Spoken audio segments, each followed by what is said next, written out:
तो last episode के and पे हमने देखा था कि शुई और स्मार्टे दोनों एक दूसरे के आमने सामने होते हैं अपनी तलवारें लेकर, जबकि शुई स्मार्टे से फाइट नहीं करना चाहती क्योंकि उसे लगता है कि वो एक प्राउड वॉरियर है और जहां पर उसने म्यूरियम लाइन से अपने ग्रैंडफादर जो कि स्वॉर्ड एम्परर थे उनके पास से ट्रेनिंग ली है। तो हमारा वुजन उसे कहता है कि चलो फाइट करो, मुझे पता है कि तुम स्मार्टे को नहीं हरा सकते, और इसी वजह से हमारा स्मार्टे जो होता है वो काफी पंप अप हो जाता है। तो शुई कहती है कि बकवास बंद करो, तुम जहां पर मेरे सामने टिक भी नहीं पाओगे। लेकिन हमारा वुजन फिर से उसे कहता है कि तुम इसके सामने नहीं टिक पाओगे। स्मार्टे भी उसे कहता है कि तुम जहां पर मुझे कमजोर मत समझो क्योंकि मैं तलवारबाजी का शहनशाह हूं और देखना मैं कितनी आसानी से तुम्हें यहाँ पर हरा दूंगा। और इसी के साथ शुई चलाकर उसे कहती है कि लगता है कि तुम मरना चाहते हो, देखो अब यहाँ पर मैं तुम्हारा क्या करती हूँ। और इसी के साथ ही वो इसके ऊपर अटैक करने के लिए आगे बढ़ने लगती है और साथ ही वो उनसे कहती है कि मैं इसके ऊपर बिल्कुल भी इजी नहीं आऊंगी, यानी कि मैं तरस नहीं खाने वाली, अगर इसे कट लगता है तो लगने दो। वो उसे कहता है कि मुझे इस बात की परवाह नहीं है, वैसे भी तुम उसे कट लगा नहीं पाओगी। और इसी के साथ ही जो गुस्से के साथ आगे बढ़ती है और जाकर स्मार्टे के ऊपर अटैक करना स्टार्ट करती है। और दूसरी तरफ का सीन दिखाते हैं जहां पर हमारी सोमी जो होती है वो ग्रैंडफादर के साथ जाकर मछलियां पकड़ रही होती है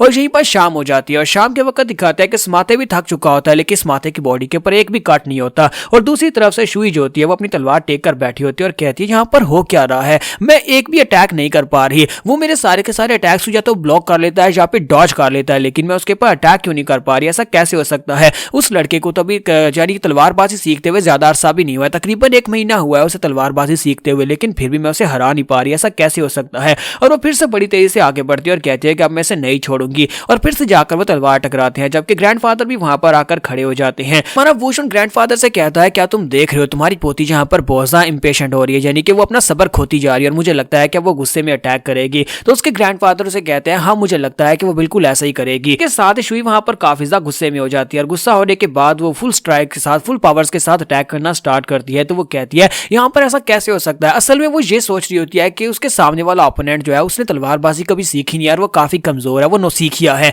इसी वजह से वो उसके ऊपर प्रॉपरली अटैक नहीं कर पा रही होती और गुस्से की वजह से और जेलसी की वजह से वो उसको नहीं मार पा रही होती। तो वो कहती है कि अब मैं यहाँ पर इसको नहीं छोड़ूंगी। और इसी के साथ उसकी बॉडी से इंटरनल एनर्जी निकलती है क्योंकि स्वॉर्ड एनर्जी को यहाँ पर यूज नहीं करना था। जब वो स्वॉर्ड एनर्जी को यूज करते हुए सामने की तरफ एक स्ट्राइक लगाती है तो स्मार्टे की बॉडी के ऊपर इस बार वाकई में कट लगता है, लेकिन स्मार्टे जो होता है वो बड़ी तेजी के साथ उसको अवॉइड करता है क्योंकि स्मार्टे को वुशन ने पहले कहा था कि इस दुनिया में मेरी स्पीड के बाद दूसरे नंबर पर तुम्हारी स्पीड आती है। तो शुई को लगता है कि उसने यहाँ पर स्मार्टे को कट लगाया है, लेकिन स्मार्टे भागता हुआ वुशन के पीछे जाकर छुप जाता है और कहता है कि ये डायन तो मुझे मारना चाहती है, मास्टर इसने मेरी बॉडी के ऊपर कट लगा दिया। यहाँ पर मास्टर के पीछे छुपने के बाद वो चिल्लाकर उसे कहता है कि बेवकूफ औरत ये तुम क्या कर रही हो, हम लोग सिर्फ और सिर्फ फ्रेंडली स्पार कर रहे थे लेकिन तुम तो मुझे मारना चाहती थी, ये चीटिंग है। तो वुशन कहता है कि तुमने बहुत अच्छा काम किया, तुमने बड़ी आसानी से उसको डॉज कर लिया। तो हमारा वुशन स्मार्टे से कहता है कि तुम वैसे भी इस तरह की स्पारिंग से तो बिल्कुल भी नहीं मरने वाले थे और इस तरह की लड़की के हाथ से तुम कभी भी नहीं मरोगे क्योंकि इसके मूव्स बहुत ज्यादा बेकार है और इसकी तलवारबाजी बहुत ज्यादा बेकार है। और लगता है कि हमें यहाँ पर हमारे स्पार का विनर मिल गया है, स्मार्टे ने स्पारिंग मैच को जीत लिया। और इसी के साथ ही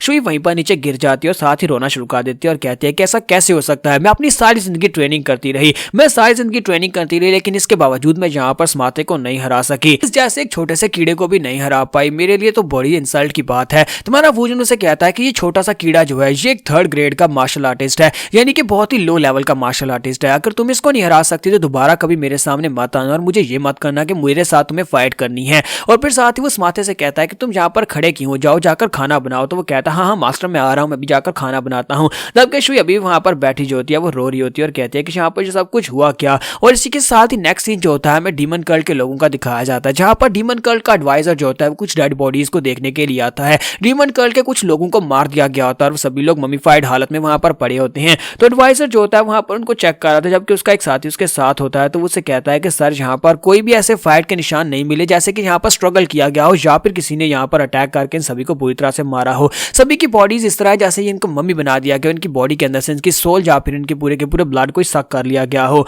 तो ये देखकर एडवाइजर वहां पर हिसाब लगा रहा था कि आखिर ऐसा कैसे हो सकता है कि स्ट्रगल के निशान नहीं है। ऐसे लगता है जैसे इन सभी लोगों को यहाँ पर स्ट्रगल करने का मौका ही ना मिला हो, यानी फाइट बैक करने का मौका ही ना मिला हो। जहां पर जो खड़े थे उसी जगह के ऊपर इनकी सारी पावर सक हो गई। तो ये सब कुछ सोचने के बाद काफी हैरान हो रहा था क्या डीमन कल्ट के लोगों के साथ ये कौन कर सकता है। तकरीबन 20 से भी ज्यादा लोग ऐसे हैं जो कि ममीफाइड हालत में हमें यहाँ पर मिले हैं। जब वो वहां पर इसी बारे में सोच रहा था तो उसी के साथ उसका साथी जो होता है वहां पर बोलना बंद कर देता है क्योंकि किसी ने उसके सर के ऊपर आकर हाथ रखा होता है। तो इस बात से वो काफी हैरान होता है। तो जिस बंदे ने उसके सर के ऊपर हाथ रखा होता है उसने उसकी गर्दन को दूसरी तरफ मोड़ दिया होता है और उस बेचारे को चीख मारने का मौका भी नहीं मिलता। और उसके सर को पकड़ने के साथ ही वो उसका सर गर्दन से अलग कर देता है अपने हाथ के साथ ही, यानी सिर्फ अपनी ब्रूटल स्ट्रेंथ को यूज करते हुए।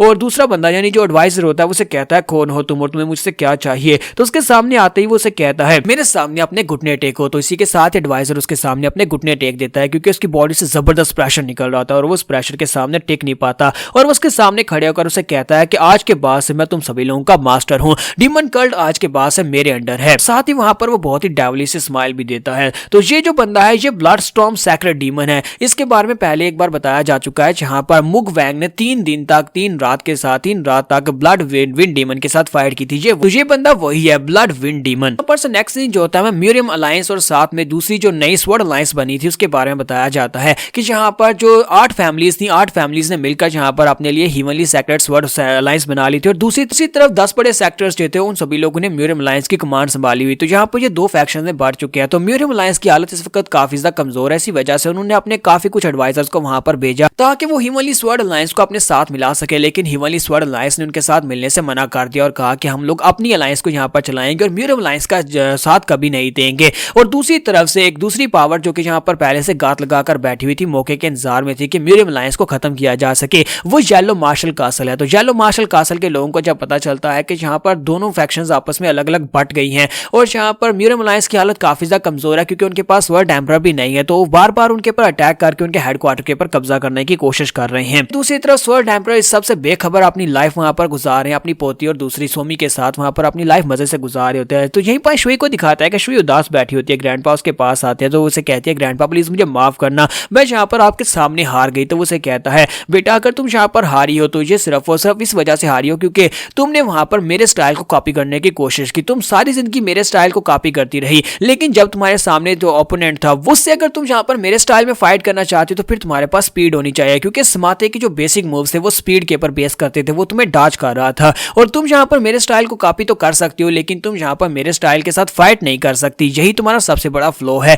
तुमने सारी जिंदगी यहाँ पर अपने कोई स्टाइल्स मूव नहीं बनाए, यानी कि अपनी तरीके से कल्टीवेट नहीं किया और ना ही तलवारबाजी की टेक्निक्स को सीखा है। लगता है कि ये एक एक्सपीरियंस है, तो वो शुई को वहां पर समझाते हैं कि ये भी एक एक्सपीरियंस और तुम्हें इससे काफी कुछ सीखने को मिला होगा और मुझे लगता है कि तुम यहाँ पर आज के बाद अपनी एक पाथ क्रिएट करोगी। तो वो कहती है हाँ ग्रैंडपा आपने बिल्कुल ठीक कहा और इसी के साथ ही वो ग्रैंडपा के साथ लिपट कर वहां पर रोना शुरू कर देती है और कहती है ग्रैंडपा मैं यहाँ पर बहुत ज्यादा मेहनत करूंगी, अपना स्टाइल डेवलप करूंगी और अपनी स्टाइल के साथ तलवारबाजी सीखूंगी। जबकि दूसरी तरफ हमारे स्माते को दिखाता है कि हमारा स्माते शीशे के सामने खड़ा होता है और कहता है कि मैंने यहाँ पर क्या किया, मैंने शुई को हरा दिया। तो वो अपने अंदर ही अंदर काफी ज्यादा खुश हो रहा था और कहता है क्या मैं एक मार्शल आर्टिस्ट बन गया हूँ। फिर साथ ही वहां पर वो सामने पंचेस मारता है, किक्स मारता है और कहता है हाँ मैं तो एक मार्शल आर्टिस्ट बन गया और मैं एक बहुत ही महान मार्शल आर्टिस्ट बन गया हूँ। वहां पर स्माते अपने आप को शीशे के सामने देकर अपनी बढ़ाई कर रहा होता है। इसी के साथ सोमी वहां पर छुप कर देख रही होती है। सोमी कहती है कि ये अंकल स्लेव को क्या हो गया, ये कुछ ज्यादा अलग और अजीब सी हरकतें कर रहा है, कहीं जो पागल तो नहीं हो गया। तो यहाँ पर हमारी एपिसोड 67 का एंड होगा। तो एपिसोड की एक्सप्लेनेशन अच्छी लगी हो तो कमेंट करके जरूर बताइएगा और वीडियो को लाइक करना मत भूलिएगा। Thank you.